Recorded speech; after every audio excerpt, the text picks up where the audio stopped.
أعوذ بالله من الشيطان الرجيم. بسم الله الرحمن الرحيم. ألف لام ميم. ذلك الكتاب لا ريب فيه هدى للمتقين الذين يؤمنون بالغيب ويقيمون الصلاة ومما رزقناهم ينفقون والذين يؤمنون بما أنزل إليك وما أنزل من قبلك وبالآخرة هم يوقنون أولئك على هدى من ربهم وأولئك هم المفلحون. إن الذين كفروا سواء عليهم أأنذرتهم أم لم تنذرهم لا يؤمنون. ختم الله على قلوبهم وعلى سمعهم وعلى أبصارهم غشاوة ولهم عذاب عظيم. ومن الناس من يقول آمنا بالله وباليوم الآخر وما هم بمؤمنين يخادعون الله والذين آمنوا وما يخدعون إلا أنفسهم وما يشعرون. في قلوبهم مرض فزادهم الله مرضا ولهم عذاب أليم بما كانوا يكذبون. وإذا قيل لهم لا تفسدوا في الأرض قالوا إنما نحن مصلحون ألا إنهم هم المفسدون ولكن لا يشعرون. وإذا قيل لهم آمنوا كما آمن الناس قالوا أنؤمن كما آمن السفهاء ألا إنهم هم السفهاء ولكن لا يعلمون. وإذا لقوا الذين آمنوا قالوا آمنا وإذا خلوا إلى شياطينهم قالوا إنا معكم إنما نحن مستهزئون. الله يستهزئ بهم ويمدهم في طغيانهم يعمهون. أولئك الذين اشتروا الضلالة بالهدى فما ربحت تجارتهم وما كانوا مهتدين. مثلهم كمثل الذي استوقد نارا فلما أضاءت ما حوله ذهب الله بنورهم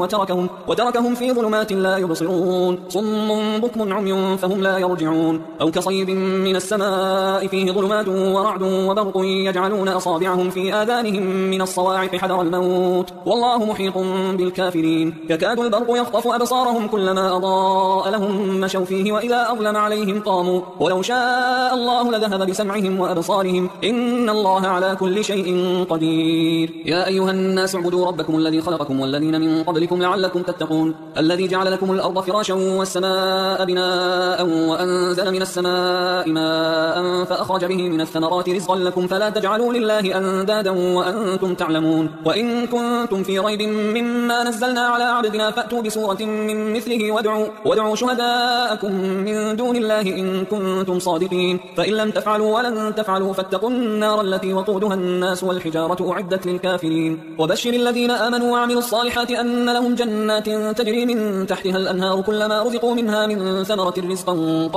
قالوا هذا الذي رزقنا من قبل وأتوا به متشابها ولهم فيها أزواج مطهرة وهم فيها خالدون. إن الله لا يستحيي أن يضرب مثلا ما بعوضة فما فوقها فأما الذين آمنوا فيعلمون أنه الحق من ربهم وأما الذين كفروا فيقولون ماذا أراد الله بهذا مثلا يضل به كثيرا ويهدي به كثيرا وما يضل به إلا الفاسقين الذين ينقضون عهد الله من بعد ميثاقه ويقطعون ما أمر الله به أن يوصل ويفسدون في الأرض أولئك هم الخاسرون. كيف تكفرون بالله وكنتم أمواتا فأحياكم ثم يميتكم ثم يحييكم ثم إليه ترجعون. هو الذي خلق لكم ما في الأرض جميعا ثم استوى إلى السماء فسواهن 7 سماوات وهو بكل شيء عليم. وإذ قال ربك للملائكة إني جاعل في الأرض خليفة قالوا أتجعل فيها من يفسد فيها ويسفك الدماء ونحن نسبح بحمدك ونقدس لك قال إني أعلم ما لا تعلمون. وعلم آدم الأسماء كلها ثم عرضهم على الملائكة فقال أنبئوني بأسماء هؤلاء إن كنتم صادقين. قالوا سبحانك لا علم لنا إلا ما علمتنا إنك أنت العليم الحكيم. قال يا آدم أنبئهم بأسمائهم فلما أنبأهم بأسمائهم قال ألم أقل لكم إني أعلم غيب السماوات والأرض وأعلم ما تبدون وما كنتم تكتمون. وإذ قلنا للملائكة اسجدوا لآدم فسجدوا إلا إبليس أبى واستكبر وكان من الكافرين. وقلنا يا آدم اسكن أنت وزوجك الجنة وكلا منها رغدا حيث شئتما ولا تقربا هذه الشجرة فتكونا من الظالمين. فأزلهما الشيطان عنها فأخرجهما مما كانا فيه وقلنا اهبطوا بعضكم لبعض عدو ولكم في الأرض مستقر ومتاع إلى حين. فتلقى آدم من ربه كلمات فتاب عليه إنه هو التواب الرحيم. قلنا اهبطوا منها جميعا فإما يأتينكم مني هدى فمن تبع هداي فلا خوف عليهم ولا هم يحزنون. والذين كفروا وكذبوا بآياتنا أولئك أصحاب النار هم فيها خالدون. يا بني إسرائيل اذكروا نعمتي التي أنعمت عليكم وأوفوا بعهدي أوف بعهدكم وإياي فارهبون. وآمنوا بما أنزلت مصدقا لما معكم ولا تكونوا أول كافر به ولا تشتروا بآياتي ثمنا قليلا وإياي فاتقون. ولا تلبسوا الحق بالباطل وتكتموا الحق وأنتم تعلمون. وأقيموا الصلاة وآتوا الزكاة واركعوا مع الراكعين راكعين أتأمرون الناس بالبر وتنسون أنفسكم وأنتم تتلون الكتاب أفلا تعقلون واستعينوا بالصبر والصلاة وإنها لكبيرة إلا على الخاشعين الذين يظنون أنهم ملاقو ربهم وأنهم إليه راجعون يا بني إسرائيل اذكروا نعمتي التي أنعمت عليكم وأني فضلتكم على العالمين واتقوا يوما لا تجزي نفس عن نفس شيئا ولا يقبل منها شفاعة ولا يؤخذ منها عدل ولا هم ينصرون وإذ نجيناكم من آل فرعون يسومونكم سوء العذاب يذبحون أبناءكم ويستحيون نساءكم وفي ذلكم بلاء من ربكم عظيم وإذ فرقنا بكم البحر فأنجيناكم وأغرقنا آل فرعون وأنتم تنظرون وإذ واعدنا موسى 40 ليلة ثم اتخذتم العجل من بعده وأنتم ظالمون ثم عفونا عنكم من بعد ذلك لعلكم تشكرون وإذ آتينا موسى الكتاب والفرقان لعلكم تهتدون وإذ قال موسى لقومه يا قوم إنكم ظلمتم أنفسكم باتخاذكم العجل فتوبوا إلى بارئكم فاقتلوا أنفسكم ذلكم خير لكم عند بارئكم فتاب عليكم إنه هو التواب الرحيم وإذ قلتم يا موسى لن نؤمن لك حتى نرى الله جهرة فأخذتكم الصاعقة وأنتم تنظرون ثم بعثناكم من بعد موتكم لعلكم تشكرون وظللنا عليكم الغمام وأنزلنا عليكم المن والسلوى كلوا من طيبات ما رزقناكم وما ظلمونا ولكن كانوا أنفسهم يظلمون وإذ قلنا ادخلوا هذه القرية فكلوا منها حيث شئتم رغدا وادخلوا الباب سجدا وقولوا حطة نغفر لكم خطاياكم وسنزيد المحسنين فبدل الذين ظلموا قولا غير الذي قيل لهم فأنزلنا على الذين ظلموا رجزا من السماء بما كانوا يفسقون وإذ استسقى موسى لقومه فقلنا اضرب بعصاك الحجر فانفجرت منه 12 عينا قد علم كل أناس مشربهم كلوا واشربوا من رزق الله ولا تعثوا في الأرض مفسدين وإذ قلتم يا موسى لن نصبر على طعام واحد فادع لنا ربك يخرج لنا مما تنبت الأرض من بقلها وقثائها وفومها وعدسها وبصلها قال أتستبدلون الذي هو أدنى بالذي هو خير اهبطوا مصرا فإن لكم ما سألتم وضربت عليهم الذلة والمسكنة وباءوا بغضب من الله ذلك بأنهم كانوا يكفرون بآيات الله ويقتلون النبيين بغير الحق ذلك بما عصوا وكانوا يعتدون إن الذين آمنوا والذين هادوا والنصارى والصابئين من آمن بالله واليوم الآخر وعمل صالحا فلهم أجرهم عند ربهم ولا خوف عليهم ولا هم يحزنون وإذ أخذنا ميثاقكم ورفعنا فوقكم الطور خذوا ما آتيناكم بقوة واذكروا ما فيه لعلكم تتقون ثم توليتم من بعد ذلك فلولا فضل الله عليكم ورحمته لكنتم من الخاسرين ولقد علمتم الذين اعتدوا منكم في السبت فقلنا لهم كونوا قردة خاسئين فجعلناها نكالا لما بين يديها وما خلفها وموعظة للمتقين وإذ قال موسى لقومه إن الله يأمركم أن تذبحوا بقرة قالوا أتتخذنا هزوا قال أعوذ بالله أن أكون من الجاهلين قالوا ادع لنا ربك يبين لنا ما هي قال إنه يقول إنها بقرة لا فارض ولا بكر عوان بين ذلك فافعلوا ما تؤمرون قالوا ادع لنا ربك يبين لنا ما لونها قال إنه يقول إنها بقرة صفراء فاقع لونها تسر الناظرين قالوا ادع لنا ربك يبين لنا ما هي إن البقرة تشابه علينا وإنا إن شاء الله لمهتدون قال إنه يقول إنها بقرة لا ذلول تثير الأرض ولا تسقي الحرث مسلمة لا شية فيها قالوا الآن جئت بالحق فذبحوها وما كادوا يفعلون وإذ قتلتم نفسا فادارأتم فيها والله مخرج ما كنتم تكتمون فقلنا اضربوه ببعضها كذلك يحيي الله الموتى ويريكم آياته لعلكم تعقلون ثم قست قلوبكم من بعد ذلك فهي كالحجارة أو أشد قسوة وإن من الحجارة لما يتفجر منه الأنهار وإن منها لما يشقق فيخرج منه الماء وإن منها لما يهبط من خشية الله وما الله بغافل عما تعملون أفتطمعون أن يؤمنوا لكم وقد كان فريق منهم يسمعون كلام الله ثم يحرفونه من بعد ما عقلوه وهم يعلمون وإذا لقوا الذين آمنوا قالوا آمنا وإذا خلا بعضهم إلى بعض قالوا أتحدثونهم بما فتح الله عليكم ليحاجوكم به عند ربكم أفلا تعقلون أولا يعلمون أن الله يعلم ما يسرون وما يعلنون ومنهم أميون لا يعلمون الكتاب إلا أماني وإنهم إلا يظنون فويل للذين يكتبون الكتاب بأيديهم ثم يقولون هذا من عند الله ليشتروا به ثمنا قليلا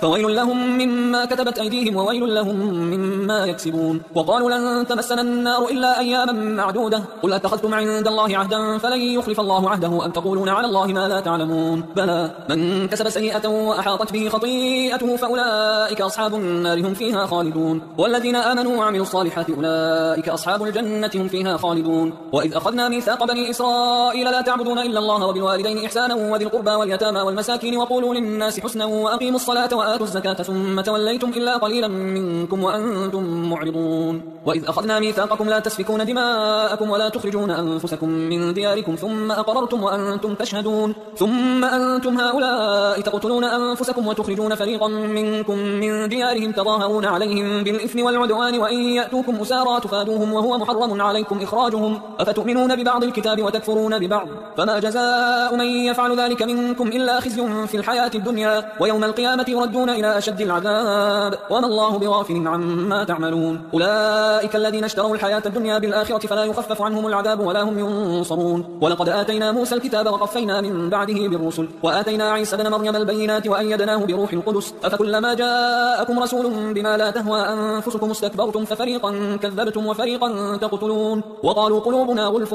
بل لعنهم الله بكفرهم فقليلا ما يؤمنون ولما جاءهم كتاب من عند الله مصدق لما معهم وكانوا من قبل يستفتحون على الذين كفروا فلما جاءهم ما عرفوا كفروا به فلعنة الله على الكافرين بئس ما اشتروا به أنفسهم أن يكفروا بما أنزل الله بغيا أن ينزل الله من فضله على من يشاء من عباده فباءوا بغضب على غضب وللكافرين عذاب مهين وإذا قيل لهم آمنوا بما أنزل الله قالوا نؤمن بما أنزل علينا ويكفرون بما وراءه وهو الحق مصدقا لما معهم قل فلم تقتلون أنبياء الله من قبل إن كنتم مؤمنين ولقد جاءكم موسى بالبينات ثم اتخذتم العجل من بعده وأنتم ظالمون وإذ أخذنا ميثاقكم ورفعنا فوقكم الطور خذوا ما آتيناكم بقوة واسمعوا قالوا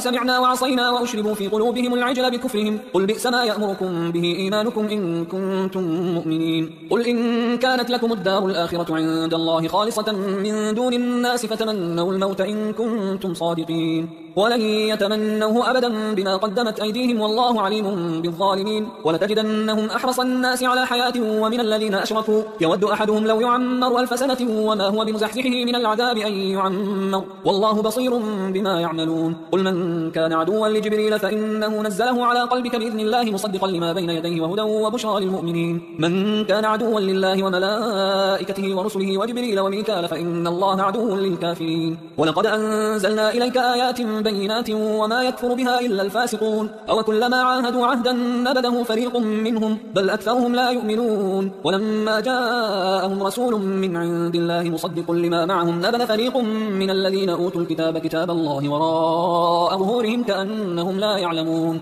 واتبعوا ما تتلو الشياطين على ملك سليمان وما كفر سليمان ولكن الشياطين كفروا يعلمون الناس السحر وما أنزل على الملكين ببابل هاروت وماروت وما يعلمان من أحد حتى يقولا إنما نحن فتنة فلا تكفر فيتعلمون منهما ما يفرقون به بين المرء وزوجه وما هم بضارين به من أحد إلا بإذن الله ويتعلمون ما يضرهم ولا ينفعهم ولقد علموا لمن اشتراه ما له في الآخرة من خلاق ولبئس ما شروا به أنفسهم لو كانوا يعلمون ولو أنهم آمنوا واتقوا لمثوبة من عند الله خير لو كانوا يعلمون يا أيها الذين آمنوا لا تقولوا راعنا وقولوا انظرنا واسمعوا وللكافرين عذاب أليم ما يود الذين كفروا من أهل الكتاب ولا المشركين أن ينزل عليكم من خير من ربكم والله يختص برحمته من يشاء والله ذو الفضل العظيم ما ننسخ من آية أو ننسها نأتي بخير منها أو مثلها ألم تعلم أن الله على كل شيء قدير ألم تعلم أن الله له ملك السماوات والأرض وما لكم من دون الله من ولي ولا نصير أم تريدون أن تسألوا رسولكم كما سئل موسى من قبل ومن يتبدل الكفر بالإيمان فقد ضل سواء السبيل ود كثير من أهل الكتاب لو يردونكم من بعد إيمانكم كفارا حسدا من عند أنفسهم من بعد ما تبين لهم الحق فاعفوا واصفحوا حتى يأتي الله بأمره إن الله على كل شيء قدير وأقيموا الصلاة وآتوا الزكاة وما تقدموا لأنفسكم من خير تجدوه عند الله إن الله بما تعملون بصير وقالوا لن يدخل الجنة إلا من كان هودا أو نصارى تلك أمانيهم قل هاتوا برهانكم إن كنتم صادقين بلى من أسلم وجهه لله وهو محسن فله أجره عند ربه ولا خوف عليهم ولا هم يحزنون وقالت اليهود ليست النصارى على شيء وقالت النصارى ليست اليهود على شيء وهم يتلون الكتاب كذلك قال الذين لا يعلمون مثل قولهم فالله يحكم بينهم يوم القيامة فيما كانوا فيه يختلفون ومن أظلم ممن منع مساجد الله أن يذكر فيها اسمه وسعى في خرابها أولئك ما كان كان لهم أن يدخلوها إلا خائفين لهم في الدنيا خزي ولهم في الآخرة عذاب عظيم ولله المشرق والمغرب فأينما تولوا فثم وجه الله إن الله واسع عليم وقالوا اتخذ الله ولدا سبحانه بل له ما في السماوات والأرض كل له قانتون بديع السماوات والأرض وإذا قضى أمرا فإنما يقول له كن فيكون وقال الذين لا يعلمون لولا يكلمنا الله أو تأتينا آية كذلك قال الذين من قبلهم مثل قولهم تشابهت قلوبهم قد بينا الآيات لقوم يوقنون إنا أرسلناك بالحق بشيرا ونذيرا ولا تسأل عن أصحاب الجحيم ولن ترضى عنك اليهود ولا النصارى حتى تتبع ملتهم قل إن هدى الله هو الهدى ولئن اتبعت أهواءهم بعد الذي جاءك من العلم ما لك من الله من ولي ولا نصير الذين آتيناهم الكتاب يتلونه حق تلاوته أولئك يؤمنون به ومن يكفر به فأولئك هم الخاسرون يا بني إسرائيل اذكروا نعمتي التي أنعمت عليكم وأني فضلتكم على العالمين واتقوا يوما لا تجزي نفس عن نفس شيئا ولا يقبل منها عدل ولا تنفعها شفاعة ولا هم ينصرون وإذ ابتلى إبراهيم ربه بكلمات فأتمهن قال إني جاعلك للناس إماما قال ومن ذريتي قال لا ينال عهد الظالمين وإذ جعلنا البيت مثابة للناس وأمنا واتخذوا من مقام إبراهيم مصلى وعهدنا إلى إبراهيم وإسماعيل أن طهرا بيتي للطائفين والعاكفين والركع السجود وإذ قال إبراهيم رب اجعل هذا بلدا آمنا وارزق أهله من الثمرات من آمن منهم بالله واليوم الآخر قال ومن كفر فأمتعه قليلا ثم أضطره إلى عذاب النار وبئس المصير وإذ يرفع إبراهيم القواعد من البيت وإسماعيل ربنا تقبل منا إنك أنت السميع العليم ربنا واجعلنا مسلمين لك ومن ذريتنا أمة مسلمة لك وأرنا مناسكنا وتب علينا إنك أنت التواب الرحيم ربنا وابعث فيهم رسولا منهم يتلو عليهم آياتك ويعلمهم الكتاب والحكمة ويزكيهم إنك أنت العزيز الحكيم ومن يرغب عن ملة إبراهيم إلا من سفه نفسه ولقد اصطفيناه في الدنيا وإنه في الآخرة لمن الصالحين إذ قال له ربه أسلم قال أسلمت لرب العالمين ووصى بها إبراهيم بنيه ويعقوب يا بني إن الله اصطفى لكم الدين فلا تموتن إلا وأنتم مسلمون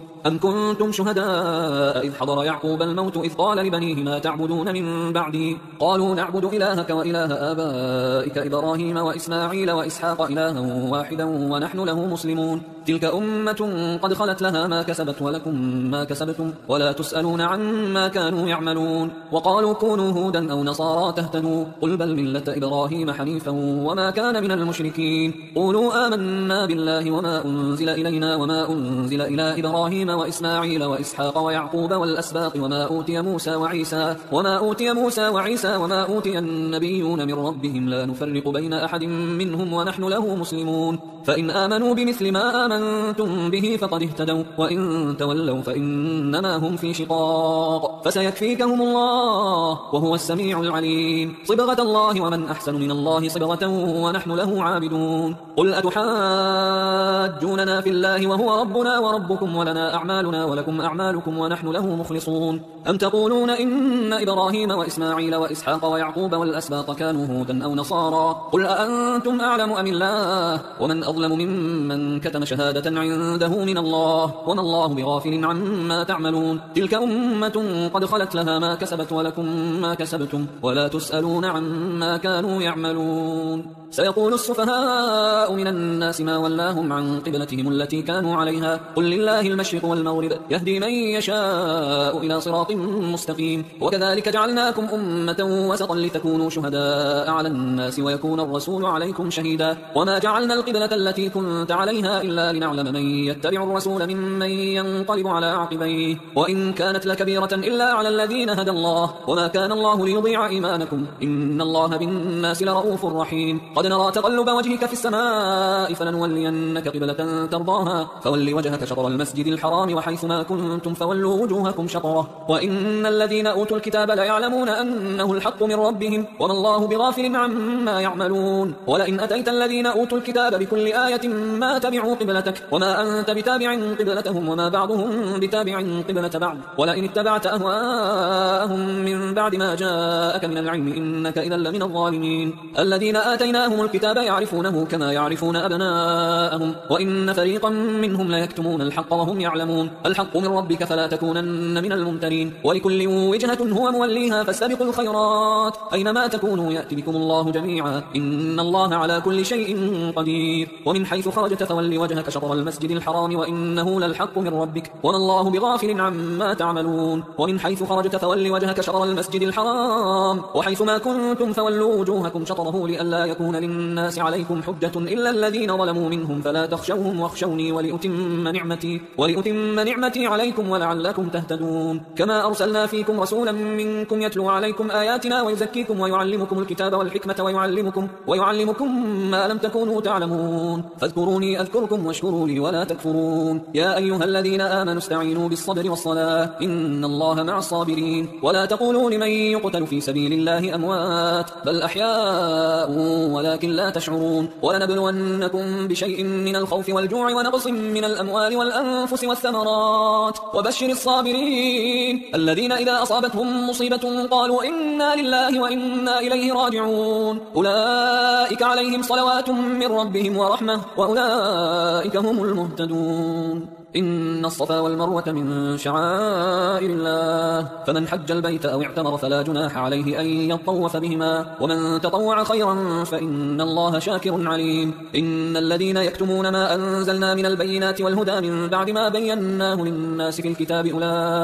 أولئك يلعنهم الله ويلعنهم اللاعنون إلا الذين تابوا وأصلحوا وبينوا فأولئك أتوب عليهم وأنا التواب الرحيم. إن الذين كفروا وماتوا وهم كفار أولئك عليهم لعنة الله والملائكة والناس أجمعين خالدين فيها لا يخفف عنهم العذاب ولا هم ينظرون. وإلهكم إله واحد لا إله إلا هو الرحمن الرحيم. إن في خلق السماوات والأرض واختلاف الليل والنهار والفلك التي تجري في البحر بما ينفع الناس وما أنزل الله من السماء من ماء فأحيا به الأرض بعد موتها وبث فيها من كل دابة وتصريف الرياح والسحاب المسخر بين السماء والأرض لآيات لقوم يعقلون. ومن الناس من يتخذ من دون الله أندادا يحبونهم كحب الله والذين آمنوا أشد حبا لله. ولو يرى الذين ظلموا إذ يرون العذاب أن القوة لله جميعا وأن الله شديد العذاب إذ تبرأ الذين اتبعوا من الذين اتبعوا ورأوا العذاب وتقطعت بهم الأسباب. وقال الذين اتبعوا لو أن لنا كرة فنتبرأ منهم كما تبرأوا منا كذلك يريهم الله أعمالهم حسرات عليهم وما هم بخارجين من النار. يا أيها الناس كلوا مما في الأرض حلالا طيبا ولا تتبعوا خطوات الشيطان إنه لكم عدو مبين. إنما يأمركم بالسوء والفحشاء وأن تقولوا على الله ما لا تعلمون. وإذا قيل لهم اتبعوا ما أنزل الله قالوا بل نتبع ما ألفينا عليه آباءنا أولو كان آباؤهم لا يعقلون شيئا ولا يهتدون. ومثل الذين كفروا كمثل الذي ينعق بما لا يسمع إلا دعاء ونداء صم بكم عمي فهم لا يعقلون. يا أيها الذين آمنوا كلوا من طيبات ما رزقناكم واشكروا لله إن كنتم إياه تعبدون. إنما حرم عليكم الميتة والدم ولحم الخنزير وما أهل به لغير الله فمن اضطر غير باغ ولا عاد فلا إثم عليه إن الله غفور رحيم. إن الذين يكتمون ما أنزل الله من الكتاب ويشترون به ثمنا قليلا أولئك ما يأكلون في بطونهم إلا النار ولا يكلمهم الله يوم القيامة ولا يزكيهم ولهم عذاب أليم. أولئك الذين اشتروا الضلالة بالهدى والعذاب بالمغفرة فما أصبرهم على النار ذلك بأن الله نزل الكتاب بالحق وإن الذين اختلفوا في الكتاب لفي شقاق بعيد. ليس البر أن تولوا وجوهكم قبل المشرق والمغرب ولكن البر من آمن بالله واليوم الآخر والملائكة والكتاب والنبيين وآتى المال على حبه ذوي القربى واليتامى والمساكين وابن السبيل والسائلين وفي الرقاب وأقام الصلاة وآتى الزكاة والموفون بعهدهم إذا عاهدوا والصابرين في البأساء والضراء وحين البأس أولئك الذين صدقوا وأولئك هم المتقون. يا أيها الذين الذين آمنوا كتب عليكم القصاص في القتلى الحر بالحر والعبد بالعبد والأنثى بالأنثى فمن عفي له من أخيه شيء فاتباع بالمعروف وأداء إليه بإحسان ذلك تخفيف من ربكم ورحمة فمن اعتدى بعد ذلك فله عذاب أليم ولكم في القصاص حياة يا أولي الألباب لعلكم تتقون كتب عليكم إذا حضر أحدكم الموت إن ترك خيرا الوصية للوالدين والأقربين بالمعروف حقا على المتقين فمن بدله بعد ما سمعه فإنما إثمه على الذين يبدلونه إن الله سميع عليم فمن خاف من موص جنفا أو إثما فأصلح بينهم فلا إثم عليه إن الله غفور رحيم يا أيها الذين آمنوا كتب عليكم الصيام كما كتب على الذين من قبلكم لعلكم تتقون أياما معدودات فمن كان منكم مريضا أو على سفر فعدة من أيام أخر وعلى الذين يطيقونه فدية طعام مسكين فمن تطوع خيرا فهو خير له وأن تصوموا خير لكم إن كنتم تعلمون شهر رمضان الذي أنزل فيه القرآن هدى للناس وبينات من الهدى والفرقان فمن شهد منكم الشهر فليصم ومن كان مريضا أو على سفر فعدة من أيام أخر يريد الله بكم اليسر ولا يريد بكم العسر ولتكملوا العدة ولتكبروا الله على ما هداكم ولعلكم تشكرون وإذا سألك عبادي عني فإني قريب أجيب دعوة الداعي إذا دعان فليستجيبوا لي وليؤمنوا بي لعلهم يرشدون أحل لكم ليلة الصيام الرفث إلى نسائكم هن لباس لكم وأنتم لباس لهن علم الله أنكم كنتم تختانون أنفسكم فتاب عليكم وعفى عنكم فالآن باشروهن وابتغوا ما كتب الله لكم وكلوا واشربوا حتى يتبين لكم الخيط الأبيض من الخيط الأسود من الفجر ثم أتموا الصيام إلى الليل ولا تباشروهن وأنتم عاكفون في المساجد تلك حدود الله فلا تقربوها كذلك يبين الله آياته للناس لعلهم يتقون ولا تأكلوا أموالكم بينكم بالباطل وتدلوا بها إلى الحكام لتأكلوا فريقا من أموال الناس بالإثم وأنتم تعلمون يسألونك عن الأهلة قل هي مواقيت للناس والحج وليس البر بأن تأتوا البيوت من ظهورها ولكن البر من اتقى وأتوا البيوت من أبوابها واتقوا الله لعلكم تفلحون وقاتلوا في سبيل الله الذين يقاتلونكم ولا تعتدوا إن الله لا يحب المعتدين وقتلوهم حيث ثقفتموهم وأخرجوهم من حيث أخرجوكم والفتنة أشد من القتل ولا تقاتلوهم عند المسجد الحرام حتى يقاتلوكم فيه فإن قاتلوكم فاقتلوهم كذلك جزاء الكافرين فإن انتهوا فإن الله غفور رحيم وقاتلوهم حتى لا تكون فتنة ويكون الدين لله فإن انتهوا فلا عدوان إلا على الظالمين الشهر الحرام بالشهر الحرام والحرمات قصاص فمن اعتدى عليكم فاعتدوا عليه بمثل ما اعتدى عليكم واتقوا الله واعلموا أن الله مع المتقين وأنفقوا في سبيل الله ولا تلقوا بأيديكم إلى التهلكة وأحسنوا إن الله يحب المحسنين وأتموا الحج والعمرة لله فإن أحصرتم فما استيسر من الهدي ولا تحلقوا رؤوسكم حتى يبلغ الهدي محله فمن كان منكم مريضا أو به أذى من رأسه ففدية من صيام أو صدقة أو نسك فإذا أمنتم فمن تمتع بالعمرة إلى الحج فما استيسر من الهدي فمن لم يجد فصيام 3 أيام في الحج و7 إذا رجعتم تلك 10 كاملة ذلك لمن لم يكن أهله حاضر المسجد الحرام واتقوا الله واعلموا أن الله شديد العقاب الحج أشهر معلومات فمن فرض فيهن الحج فلا رفث ولا فسوق ولا جدال في الحج وما تفعلوا من خير يعلمه الله وتزودوا فإن خير الزاد التقوى واتقون يا أولي الألباب ليس عليكم جناح أن تبتغوا فضلا من ربكم فإذا أفضتم من عرفات فاذكروا الله عند المشعر الحرام واذكروه كما هداكم وإن كنتم من قبله لمن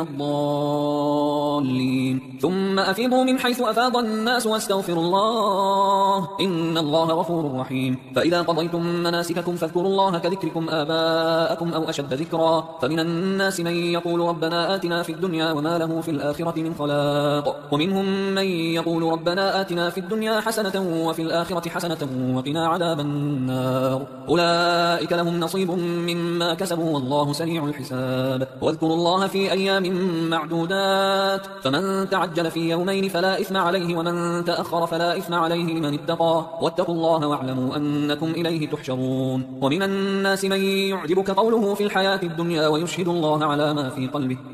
الله على ما في قلبه وهو ألد الخصام وإذا تولى سعى في الأرض ليفسد فيها ويهلك الحرث والنسل والله لا يحب الفساد وإذا قيل له اتق الله أخذته العزة بالإثم فحسبه جهنم ولبئس المهاد ومن الناس من يشري نفسه ابتغاء مرضات الله والله رؤوف بالعباد يا أيها الذين آمنوا ادخلوا في السلم كافة ولا تتبعوا خطوات الشيطان إنه لكم عدو مبين. فإن زللتم من بعد ما جاءتكم البينات فاعلموا أن الله عزيز حكيم. هل ينظرون إلا أن يأتيهم الله في ظلل من الغمام والملائكة وقضي الأمر وإلى الله ترجع الأمور. سل بني إسرائيل كم آتيناهم من آية بينة ومن يبدل نعمة الله من بعد ما جاءته فإن الله شديد العقاب. زين للذين كفروا الحياة الدنيا ويسخرون من الذين آمنوا والذين اتقوا فوقهم يوم القيامة والله يرزق من يشاء بغير حساب. كان الناس أمة واحدة فبعث الله النبيين مبشرين ومنذرين وأنزل معهم الكتاب بالحق ليحكم بين الناس فيما اختلفوا فيه وما اختلف فيه إلا الذين أوتوه من بعد ما جاءتهم البينات بغيا بينهم فهدى الله الذين آمنوا لما اختلفوا فيه من الحق بإذنه والله يهدي من يشاء إلى صراط مستقيم. أم حسبتم أن تدخلوا الجنة ولما يأتكم مثل الذين خلوا من قبلكم مستهم البأساء والضراء وزلزلوا حتى يقول الرسول والذين آمنوا معه متى نصر الله ألا إن نصر الله قريب. يسألونك ماذا ينفقون قل ما أنفقتم من خير فللوالدين والأقربين واليتامى والمساكين وابن السبيل وما تفعلوا من خير فإن الله به عليم. كتب عليكم القتال وهو كره لكم وعسى أن تكرهوا شيئا وهو خير لكم وعسى أن تحبوا شيئا وهو شر لكم والله يعلم وأنتم لا تعلمون. يسألونك عن الشهر الحرام قتال فيه قل قتال فيه كبير وصد عن سبيل الله وكفر به والمسجد الحرام وإخراج أهله منه أكبر عند الله والفتنة أكبر من القتل ولا يزالون يقاتلونكم حتى يردوكم عن دينكم إن استطاعوا ومن يرتد منكم عن دينه فيمت وهو كافر فأولئك حبطت أعمالهم في الدنيا والآخرة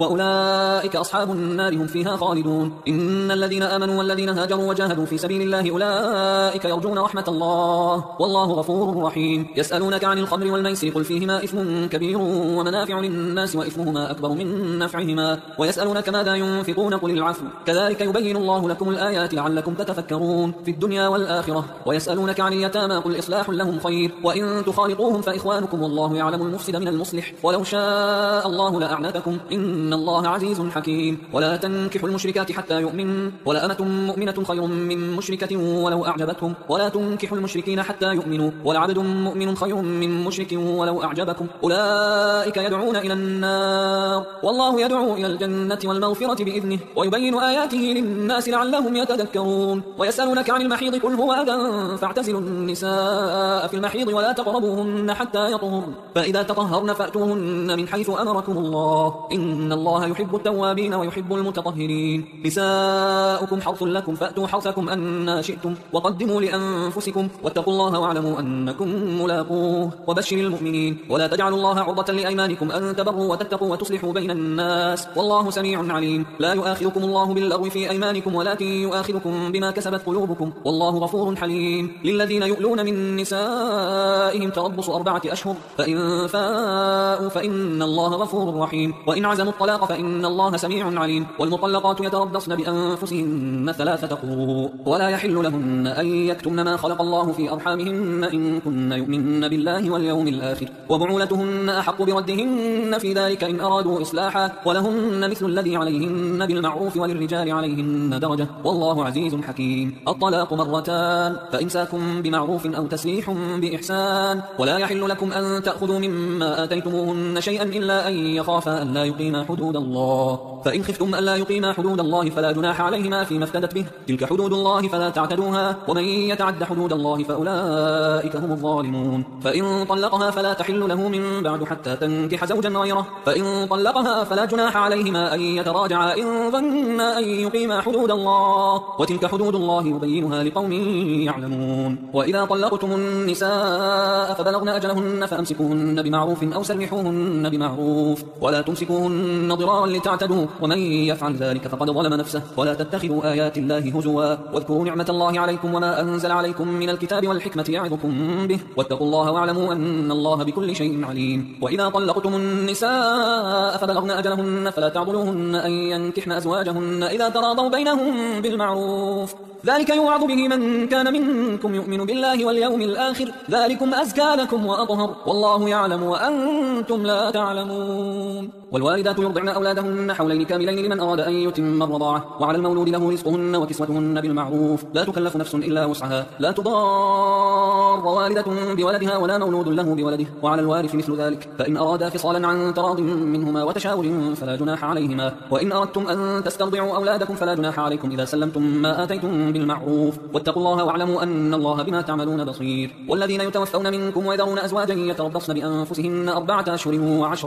فإذا بلغن أجلهن فلا جناح عليكم فيما فعلن في أنفسهن بالمعروف والله بما تعملون خبير. ولا جناح عليكم فيما عرضتم به من خطبة النساء أو أكننتم في أنفسكم علم الله أنكم ستذكرونهن ولكن لا تواعدوهن سرا إلا أن تقولوا قولا معروفا ولا تعزموا عقدة النكاح حتى يبلغ الكتاب أجله واعلموا أن الله يعلم ما في أنفسكم فاحذروه واعلموا أن الله غفور حليم. لا جناح عليكم إن طلقتم النساء ما لم تمسوهن أو تفرضوا لهن فريضة ومتعوهن على الموسع قدره وعلى المقتر قدره متاعا بالمعروف حقا على المحسنين. وإن طلقتموهن من قبل أن تمسوهن وقد فرضتم لهن فريضة فنصف ما فرضتم إلا أن يعفون أو يعفو الذي بيده عقدة النكاح وأن تعفوا أقرب للتقوى ولا تنسوا الفضل بينكم إن الله بما تعملون بصير. حافظوا على الصلوات والصلاة الوسطى وقوموا لله قانتين فإن خفتم فرجالا أو ركبانا فإذا أمنتم فاذكروا الله كما علمكم ما لم تكونوا تعلمون. والذين يتوفون منكم ويذرون أزواجا وصية لأزواجهم متاعا إلى الحول غير إخراج فإن خرجن فلا جناح عليكم فيما فعلن في أنفسهن من معروف والله عزيز حكيم. وللمطلقات متاع بالمعروف حقا على المتقين كذلك يبين الله لكم آياته لعلكم تعقلون. ألم تر إلى الذين خرجوا من ديارهم وهم ألوف حذر الموت فقال لهم الله موتوا ثم أحياهم إن الله لذو فضل على الناس ولكن أكثر الناس لا يشكرون. وقاتلوا في سبيل الله واعلموا أن الله سميع عليم. من ذا الذي يقرض الله قرضا حسنا فيضاعفه له أضعافا كثيرة والله يقبض ويبسط وإليه ترجعون. ألم تر إلى الملأ من بني إسرائيل من بعد موسى إذ قالوا لنبي له مبعث لنا ملكا نقاتل في سبيل الله قال هل عسيتم إن كتب عليكم القتال ألا تقاتلوا قالوا وما لنا ألا نقاتل في سبيل الله وقد أخرجنا من ديارنا وأبنائنا فلما كتب عليهم القتال تولوا إلا قليلا منهم والله عليم بالظالمين. وقال لهم نبيهم إن الله قد بعث لكم طالوت ملكا قالوا أنى يكون له الملك علينا ونحن أحق بالملك منه ولم يؤت سعة من المال قال إن الله اصطفاه عليكم وزاده بسطة في العلم والجسم والله يؤتي ملكه من يشاء والله واسع عليم. وقال لهم نبيهم إن آية ملكه أن يأتيكم التابوت فيه سكينة من ربكم وبقية مما ترك آل موسى وآل هارون تحمله الملائكة إن في ذلك لآية لكم إن كنتم مؤمنين. فلما فصل طالوت بالجنود قال إن الله مبتليكم بنهر فمن شرب منه فليس مني ومن لم يطعمه فإنه مني إلا من اغترف غرفة بيده فشربوا منه إلا قليلا منهم فلما جاوزه هو والذين آمنوا معه قالوا لا طاقة لنا اليوم بجالوت وجنوده قال الذين يظنون أنهم ملاقوا الله كم من فئة قليلة غلبت فئة كثيرة بإذن الله والله مع الصابرين. ولما برزوا لجالوت وجنوده قالوا ربنا أفرغ علينا صبرا وثبت أقدامنا وانصرنا على القوم الكافرين فهزموهم بإذن الله وقتل داود جالوت وآتاه الله الملك والحكمة وعلمه مما يشاء ولولا دفع الله الناس بعضهم ببعض لفسدت الأرض ولكن الله ذو فضل على العالمين. تلك آيات الله نتلوها عليك بالحق وإنك لمن المرسلين. تلك الرسل فضلنا بعضهم على بعض منهم من كلم الله ورفع بعضهم درجات وآتينا عيسى ابن مريم البينات وأيدناه بروح القدس ولو شاء الله ما اقتتل الذين من بعدهم من بعد ما جاءتهم البينات ولكن اختلفوا فمنهم من آمن ومنهم من كفر ولو شاء الله ما اقتتلوا ولكن الله يفعل ما يريد. يا أيها الذين آمنوا أنفقوا مما رزقناكم من قبل أن يأتي يوم لا بيع فيه ولا خلة ولا شفاعة والكافرون هم الظالمون. الله لا إله إلا هو الحي القيوم لا تأخذه سنة ولا نوم له ما في السماوات وما في الأرض من ذا الذي يشفع عنده إلا بإذنه يعلم ما بين أيديهم وما خلفهم ولا يحيطون بشيء من علمه إلا بما شاء وسع كرسيه السماوات والأرض ولا يؤوده حفظهما وهو العلي العظيم. لا إكراه في الدين قد تبين الرشد من الغي فمن يكفر بالطاغوت ويؤمن بالله فقد استمسك بالعروة الوثقى لا انفصام لها والله سميع عليم. الله ولي الذين آمنوا يخرجهم من الظلمات إلى النور والذين كفروا أولياؤهم الطاغوت يخرجونهم من النور إلى الظلمات أولئك أصحاب النار هم فيها خالدون. ألم تر إلى الذي حاج إبراهيم في ربه أن آتاه الله الملك إذ قال إبراهيم ربي الذي يحيي ويميت قال أنا أحيي وأميت قال إبراهيم فإن الله يأتي بالشمس من المشرق فأت بها من المغرب فبهت الذي كفر والله لا يهدي القوم الظالمين. أو كالذي مر على قرية وهي خاوية على عروشها قال أن يحيي هذه الله بعد موتها ساعتها فأماته الله 100 عام ثم بعثه. قال كم لبثت؟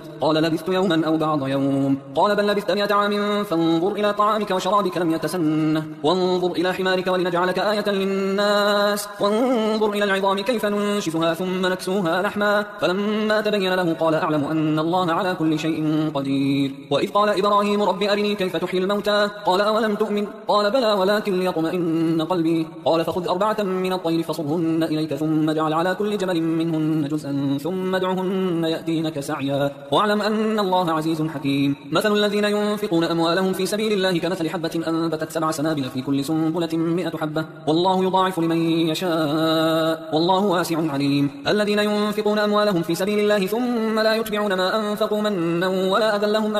لهم أجرهم عند ربهم ولا خوف عليهم ولا هم يحزنون. قول معروف ومغفرة خير من صدقة يتبعها أذى والله غني حليم. يا أيها الذين آمنوا لا تبطلوا صدقاتكم بالمن والأذى كالذي ينفق ماله رئاء الناس ولا يؤمن بالله واليوم الآخر فمثله كمثل صفوان عليه تراب فأصابه وابل فتركه صلدا لا يقدرون على شيء مما كسبوا والله لا يهدي القوم الكافرين. ومثل الذين ينفقون أموالهم ابتغاء مرضات الله وتثبيتا من أنفسهم كمثل جنة بربوة أصابها وابل فآتت أكلها ضعفين فإن لم يصبها وابل فضل والله بما تعملون بصير. أيود أحدكم أن تكون له جنة من نخيل وأعناب تجري من تحتها الأنهار له فيها من كل الثمرات وأصابه الكبر وله ذرية ضعفاء فأصابها إعصار فيه نار فاحترقت كذلك يبين الله لكم الآيات لعلكم تتفكرون. يا أيها الذين آمنوا أنفقوا من طيبات ما كسبتم ومما أخرجنا لكم من الأرض ولا تيمموا الخبيث منه تنفقون ولستم بآخذيه إلا أن تغمضوا فيه واعلموا أن الله غني حميد. الشيطان يعدكم الفقر ويأمركم بالفحشاء والله يعدكم مغفرة منه وفضلا والله واسع عليم. يؤتي الحكمة من يشاء ومن يؤت الحكمة فقد أوتي خيرا كثيرا وما يذكر إلا أولو الألباب. وما أنفقتم من نفقة أو نذرتم من نذر فإن الله يعلمه وما للظالمين من أنصار. إن تبدوا الصدقات فنعما هي وإن تخفوها وتؤتوها الفقراء فهو خير لكم ويكفر عنكم من سيئاتكم والله بما تعملون خبير. ليس عليك هداهم ولكن الله يهدي من يشاء. وما تنفقوا من خير فلأنفسكم وما تنفقون إلا ابتغاء وجه الله وما تنفقوا من خير يوفى إليكم وأنتم لا تظلمون. للفقراء الذين أحصروا في سبيل الله لا يستطيعون ضربا في الأرض يحسبهم الجاهل أغنياء من التعفف تعرفهم بسيماهم لا يسألون الناس إلحافا وما تنفقوا من خير فإن الله به عليم. الذين ينفقون أموالهم بالليل والنهار سرا وعلانية فلهم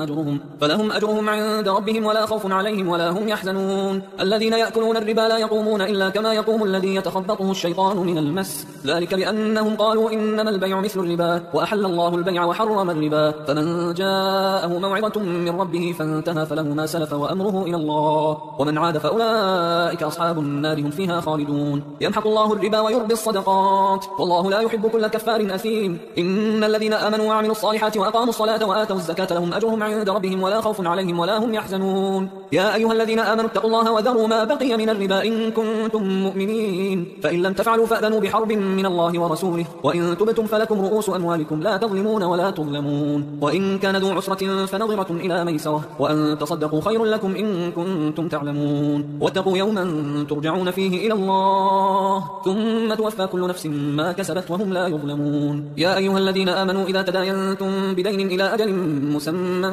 فاكتبوه وليكتب بينكم كاتب بالعدل ولا يأبى كاتب أن يكتب كما علمه الله فليكتب وليملل الذي عليه الحق وليتق الله ربه ولا يبخس منه شيئا فإن كان الذي عليه الحق سفيها أو ضعيفا أو لا يستطيع أن يمله فليملل وليه بالعدل واستشهدوا شهيدين من رجالكم فإن لم يكونا رجلين فرجل وامرأتان ممن ترضون من الشهداء أن تضل إحداهما فتذكر إحداهما الأخرى ولا يأبى الشهداء إذا ما دعوا ولا تسأموا أن تكتبوه صغيرا أو كبيرا إلى أجله ذلكم أقسط عند الله وأقوم للشهادة وأدنى أن لا ترتابوا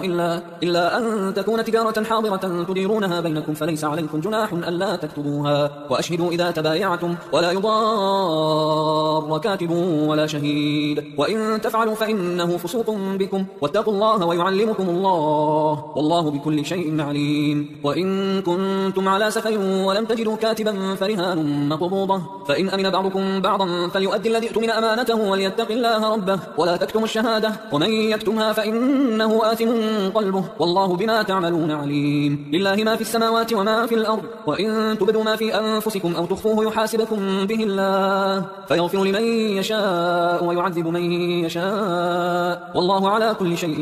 قدير. آمن الرسول بما أنزل إليه من ربه والمؤمنون كل آمن بالله وملائكته وكتبه ورسله لا نفرق بين أحد من رسله وقالوا سمعنا وأطعنا غفرانك ربنا وإليك المصير. لا يكلف الله نفسا إلا وسعها لها ما كسبت وعليها ما اكتسبت ربنا لا تؤاخذنا إن نسينا أو أخطأنا ربنا ولا تحمل علينا إصرا كما حملته على الذين من قبلنا ربنا ولا تحملنا ما لا طاقة لنا به واعف عنا واغفر لنا وارحمنا أنت مولانا فانصرنا على القوم الكافرين.